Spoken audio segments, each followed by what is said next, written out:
Hello my friends, now we're gonna texture this and light this and make it ready to render, and we're gonna aim for this look,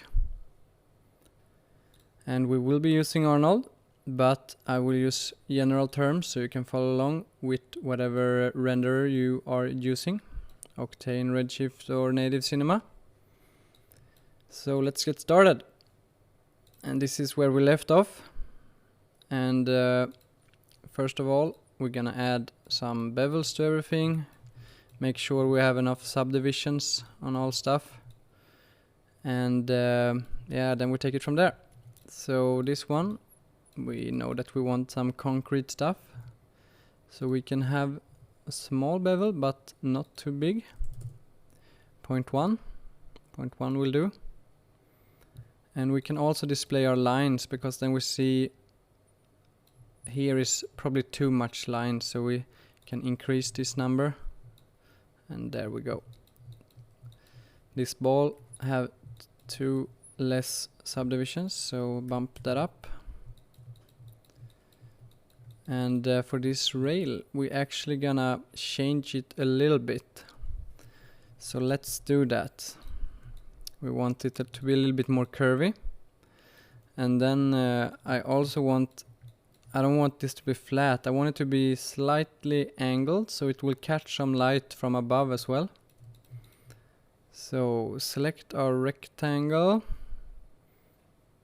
and we can turn off our sweep knob, and let's go into front mode, and we're gonna make this editable.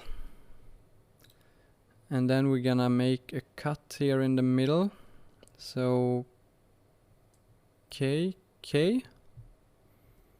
and then we get this one, and we just make another point here, and want to make sure it's perfectly in the middle, so put Y0, and then we take the outer points, drag them up a bit. We take these points and scale up a bit. Then we take this middle point and we make it a soft interpolation. Squeeze it out a bit.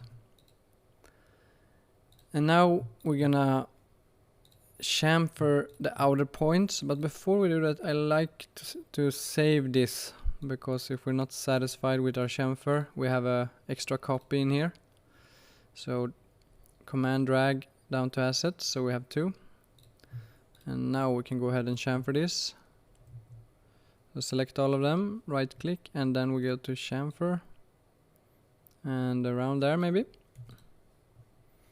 Let's have a look. Put on our sweep again. And now it's actually turned upside down. Or this one is, we actually did the extra point on the wrong, but select all the points and rotate it 180 degrees, and there we go. Now we can see it's a little bit different. I actually want it to be a little bit bigger in the end part, so let's see here in our front view, if we take these points and scale them up a bit. And now I know my chamfer won't be perfect, but let's see if we can get away with that. Yeah, this looks better. That's the reason we saved another one, because now we see this one isn't perfect. But let's see if it's visible. Okay.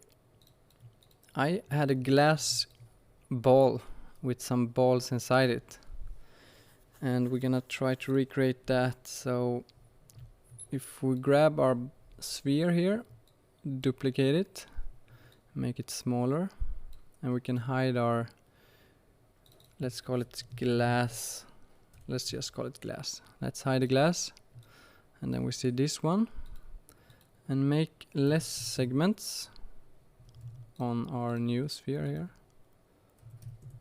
And we can call this cloner, and you will understand why, because now we want to add a cloner. So select your cloner and shift and drag, and it will pop down here, PSR, make sure it's in the middle. And then actually I would like to test something new, so we can add cubes here instead and make them smaller. Take the cloner, change the mode to object, and drag down our cloner. That doesn't look too good now, but we're gonna change the distribution to vertices. And maybe we have too many. So if we change this value, you can see we change the amount. And we probably have to do this one smaller. And there we have something interesting.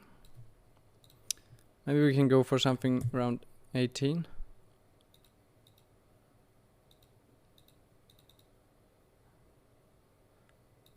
Let's try 24.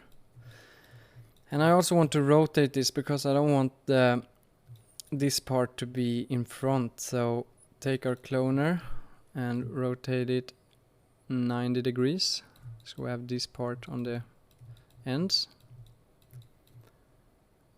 And then we want to have some slightly angled cubes. And we actually want more of them, or make them a little bit bigger. Let's try 3. That's a cool look actually. So we're just tweaking here to get the result we want. There we go. That's what I was hunting. And let's add some fillets to these ones. Not that much, maybe 0.2. And now we got sort of a formula here as well. So it's all formulas. And we can turn on our glass and take the glass, go to basic and X-ray. So we will see through it. There we go. And also in my render I added some things to hold this ring in place. So let's do that. And for that we want to use our formula again. And we can use our cloner again. And then we're gonna just change the object from this sphere to this formula. And there we go. There we have some cubes going around. And instead of the cubes we actually would like to have some cylinders. So add some cylinders down to our cloner. Make them way smaller. And there we have something. So let's see here. We want them to go from the bottom here into the glass. And then we probably need to change the anchor point a bit on this cylinder. Or we can add the cylinder into a null as well. So add the cylinder to a null. And then we change the Y.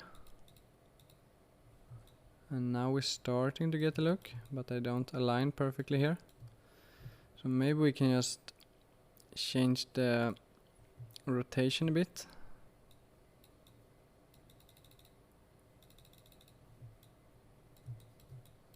Yeah, there we go.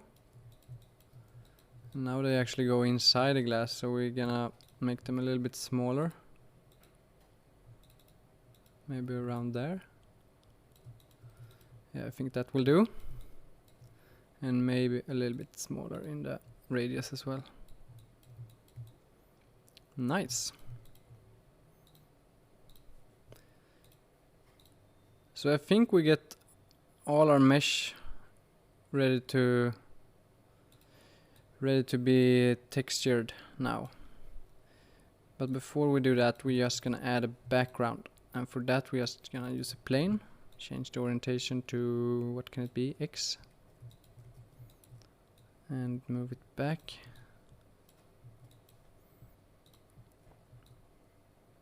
Like that. And then we actually add that into our dolly, and it will follow us. Great. And that's it for the design part. I think we take a small break here, and then in the next lesson we start to put on some textures, start lighting the scene, and make it ready to render. So see you there. Bye.